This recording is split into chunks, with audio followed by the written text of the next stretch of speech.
మహాగణాధిపతే నమః. సదాశివసమారంభాం శంకరాచార్యమధ్యమాం అస్మదాచార్యపర్యంతాం వందే గురుపరంపరాం. శ్రీమాత్రే నమః. ప్రేక్షకులందరికీ స్వాగతం. మనం సాధారణంగా వింటూ ఉంటాం, అంటే మా దగ్గరికి వచ్చేవాళ్ళు ఎక్కువగా చెప్పే విషయాన్ని నేను చెప్తున్నా. ఏమంటే మా దగ్గర జాతకాలు లేవు, కానీ మాకు చిన్నప్పుడు మా పెద్దవాళ్ళు పేరు పెట్టారు.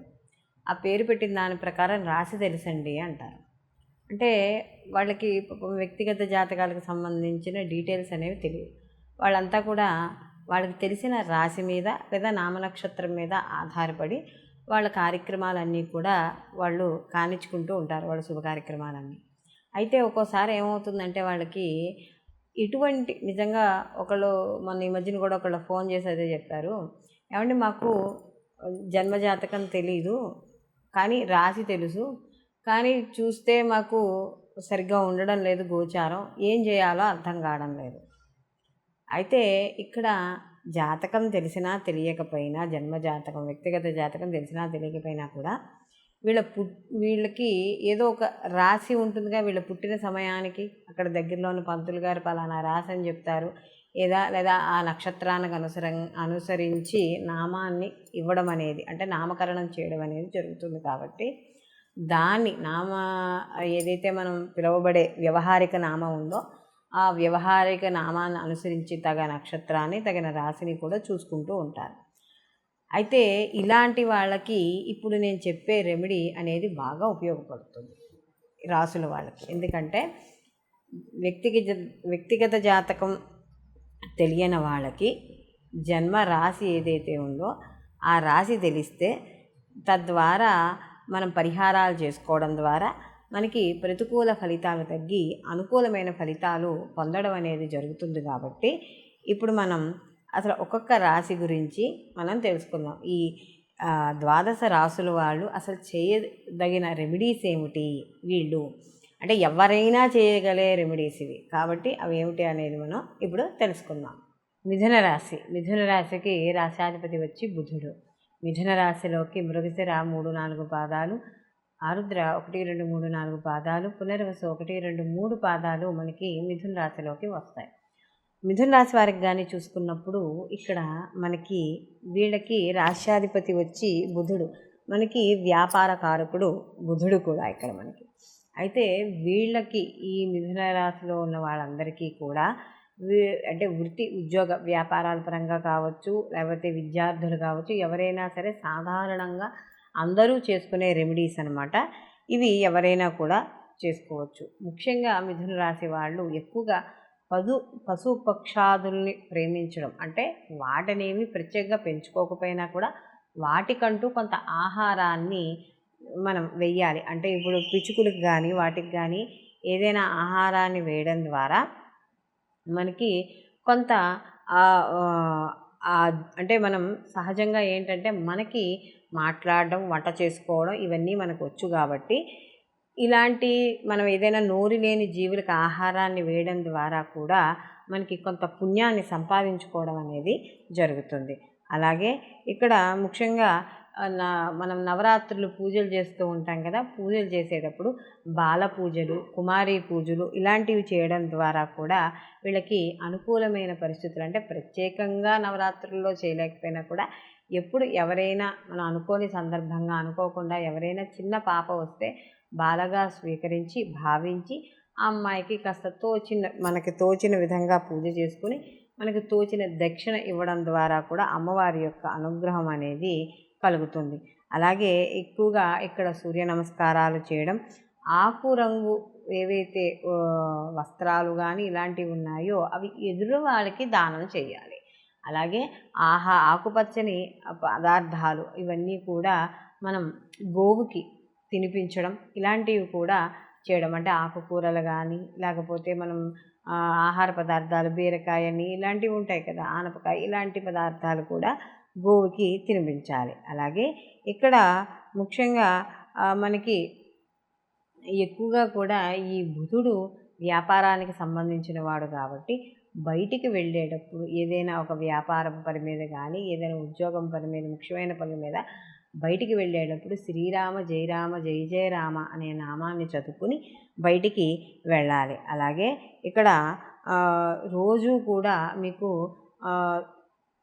పళ్ళు తోముకోకుండా అంటే దంతావధానం చేయకుండా కూడా ఎటువంటి పనులు కూడా ఇక్కడ ఈ మిథున రాశి వాళ్ళు చేయకూడదు. అలాగే దిష్టి తగలకుండా ఇంటికి సింహద్వారం పైన తప్పనిసరిగా పటికతో పైన కట్టి అంటే సింహద్వారానికి పైన కట్టడం ద్వారా కొంత ఇల్లు దృష్టి దోషానికి గురి కాకుండాను అలాగే ఆ ఇంట్లో ఉండే ప్రజలు కూడా మనుషులు కూడా ఎవరైతే ఉన్నారో వాళ్ళు ఆ దృష్టి దోషానికి దూరంగా ఉండడం అనేది ఉంటుంది. అలాగే ఇక్కడ పెసలు ఎక్కువగా వాడడం అనేది ఉత్తమం. ఎందుకంటే బుధుడికి ఈ యొక్క పెసలు అనేవి ప్రీతి కాబట్టి ఈ పెసలకు సంబంధించిన దానం ఇవ్వడం కానీ నానబెట్టి గోగి తినిపించడం కానీ లేదా పశుపక్షాదులకు వేయడం కానీ ఇలాంటివి ఏవి చేసినా కూడా విశేషమైన ఫలితాన్ని పొందడం అనేది జరుగుతుంది. అలాగే ఇక్కడ ముఖ్యంగా అంటే కొంతమంది చెప్పేది ఏంటంటే దీంట్లో కూడా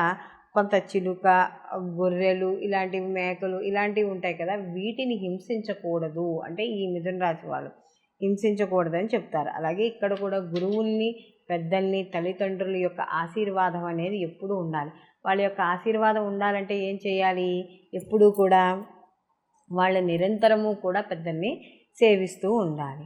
అలాగే ఇక్కడ ముఖ్యంగా ఏ ముఖ్యమైన పనులు చేసేటప్పుడు కూడా ఈ యొక్క మిథున రాశి వాళ్ళు ఉత్తరం వైపుకి తిరిగి ఏ పని కూడా చెయ్యకూడదు. అంటే వాళ్ళకి ఏదైనా ఆర్థికపరమైన లావాదేవీలు కానీ లేకపోతే ఇంకోటి కానీ ఏవైనా వాళ్ళ జీవితాన్ని పర్టికులర్గా ముఖ్యమైన పనులు ఉన్నప్పుడు ఉత్తర దిక్కుగా ఇవి పనులు చేయడం అనేది మంచిది కాదు. అలాగే ఇక్కడ ఆకుపచ్చని వస్త్రాల్లో కానీ లేకపోతే ఆకుపచ్చని ఏవైనా కూరలు కానీ పళ్ళు కానీ దొరికితే ఇలాంటివి దానం చేయడం అనేది చాలా మంచిది. లేదా చూడండి మనం కొన్ని యాత్రలకు వెళ్ళేటప్పుడు మనకి కోతులు కనపడుతూ ఉంటాయి దారిలో. అలాంటప్పుడు ఏం చేస్తూ ఉంటాం? అరటి పళ్ళని ద్రాక్ష పళ్ళని ఇలాంటివి వేస్తూ ఉంటాం కదా. సో అలాగా మనం ఏదైనా ఒక బయటికి ఎక్కడికైనా తీర్థయాత్రలకు కానీ అలాంటి వాటికి వెళ్ళినప్పుడు ఈ ఆకుపచ్చకి సంబంధించిన పళ్ళు కానీ కూరగాయలు కానీ ఈ పశుపక్షాదులకు పెట్టడం ద్వారా కూడా మీకు చాలా అనుకూలంగా ఉంటుంది. అలాగే ఇక్కడ మనకి చెప్పడం కూడా ఏదైనా ఒక ముఖ్యమైన పని మీద బయటికి వెళ్ళేటప్పుడు ఆకుపచ్చని కర్చీఫ్ ఉంటుంది కదా, ఆకుపచ్చని గుడ్డో లేకపోతే జాకెట్ గుడ్డనైనా సరే కర్చీఫ్ కింద చేసుకుని మడత పెట్టుకుని మీ జేబులో కానీ పర్సులో కానీ హ్యాండ్ బ్యాగ్లో కానీ పెట్టుకొని వెళ్ళడం ద్వారా ఇక్కడ ఆ బుధుడి యొక్క అనుగ్రహం అనేది కలుగుతుంది. దీంతో పాటుగా ప్రతిరోజు కూడా వీళ్ళు విష్ణు సహస్రనామం పారాయణ చేయడం ద్వారా మరిన్ని మంచి ఫలితాలు. ఒకవేళ విష్ణు సహస్రనామం చదవని వాళ్ళు గోవిందనామాలు కానీ లేదా విష్ణు ఆరాధన కానీ లేదా ప్రతిరోజు కూడా దగ్గరలో ఉన్న రామాలయానికి కానీ విష్ణు ఆలయానికి కానీ ఎక్కడైనా వెళ్ళి దర్శనం చేసుకుని రావడం ద్వారా విశేషమైన ఫలితాలు పొందుతారు. ఇది కూడా చేయలేము అండి, మాకు ఓపిక లేదు, బయటికి వెళ్ళలేదు అనుకుంటే ఓం నమో భగవతే వాసుదేవాయ అనే నామాన్ని ప్రతిరోజు కూడా 108 సార్లు మీరున్న చోట్లోనే కూర్చుని చేయండి. తప్పకుండా విశేషమైన ఫలితాన్ని పొందడం అనేది జరుగుతుంది. అయితే ఇప్పుడు మనం చెప్పుకున్న రెమెడీస్ అన్నీ కూడా సాధారణంగా ప్రతి స్త్రీ కానీ పురుషుడు కానీ ప్రతి నిత్య జీవితంలో చేసుకునేవే. అంటే మనకి ఇప్పుడు మర్రి చెట్టు దగ్గర దీపం పెట్టుకోవడం అని కానీ అదే రావి చెట్టు దగ్గర దీపం పెట్టుకోవడం అని కానీ లేకపోతే మర్రి చెట్టుకి వెళ్ళి ప్రదక్షిణాలు చేసుకోవడం అని కానీ ఏదో గోవు సేవ చేసుకోవడం అని కానీ ఓ వస్త్రదానం కానీ ఓ ఫలదానం కానీ ఓ పూలదానం కానీ ఓ నీటిలో ప్రవహించేవి కానీ ఇవన్నీ కూడా ఏమిటి అంటే మనకి ప్రతినిత్యము మన నిత్య జీవితంలో వీటిల్లో మనం చెప్పుకునే వాటిల్లో ఏదో ఒకటో రెండో అయినా మనం చేసుకోగలిగేది. ఎందుకు చెప్తారు అంటే ఆయా రాసుల్లో ఆయా నక్షత్రాలకు సంబంధించినవి చేసుకోవడం ద్వారా మనకు ఉండే నక్షత్రాల ద్వారా వచ్చే దోషాలు రాసుల ద్వారా వచ్చే దోషాలు ఏవైతే ఉన్నాయో అవన్నీ తొలగడానికి. కొంతమందికి కొన్ని అవకాశాలు ఉండవు. ఏమంటే మీరు నదిలో ప్రవహించేటట్టు చేయమంటున్నారు, అవి మాకు అవకాశం ఉండవు. నిజమే, నదిలో ప్రవహించే అవకాశం లేని వాళ్ళు కనీసము దానికి ఆల్టర్నేటివ్ ఇంకోటి చెప్పుకున్నాం కదా. ఇప్పుడు నదిలో ఒకరికి ఎర్రటి పుష్పాలు వదలడం కష్టం అవుతోంది, మరి ఏం చేయాలి అంటే దానికి ఆల్టర్నేటివ్గా ప్రతిరోజు గుళ్ళోకి వెళ్ళి ఒక 41 రోజుల పాటు క్రమం తప్పకుండా గుళ్ళోకి వెళ్ళి ఈ యొక్క మనకి నచ్చిన దేవాలయంలోకి ఎక్కడికైనా వెళ్ళి శివాలయమో విష్ణు ఆలయమో సుబ్రహ్మణ్య ఆలయమో వెళ్ళి అక్కడికి వెళ్ళి ప్రదక్షిణాలు చేసుకోవడం. ఇలా చేయడం ద్వారా కొంత ప్రతికూల ఫలితాలు తగ్గుతాయి. అలాగే మనం చెప్పుకున్న వాటిల్లో కూడా ప్రతి రాశికి కూడా చాలా మటుకి రెమెడీస్ ఉన్నాయి కాబట్టి వాటిల్లో ఏదో ఒక దాన్ని 41 రోజుల పాటు క్రమం తప్పకుండా పాటించడం ద్వారా తప్పకుండా మార్పు కలుగుతుంది. మేము బయటికి వెళ్ళలేము అనుకున్న వాళ్ళకు కూడా ఆల్రెడీ మనం ఏ స్తోత్రాలు చదువుకోవాలో కూడా చెప్పడం అయింది కాబట్టి కనీసం ప్రతిరోజు ఆ స్తోత్రాలనైనా సరే కూడా ఒక సమయ పాలన పెట్టుకుని, అంటే ప్రతిరోజు ఈ టైంకి స్టార్ట్ చేస్తాను, 8ంటికి మొదలు పెడతాను అంటే మీరు చదవదలుచుకున్న 41 రోజులు కూడా ఆ యొక్క 8ంటికే మొదలుపెట్టేటట్టుగా చూసుకుని అలా సమయపాలన చూసుకుంటూ నిర్దిష్టమైన సమయాన్ని ఎంచుకుని చేయడం ద్వారా ఫలితాలు అనేవి మనకి చాలా అనుకూలంగా రావడం అనేది జరుగుతుంది. సర్వే జన సుఖినో భవంతు. లోకా సంస్థ సుఖినో భవంతు.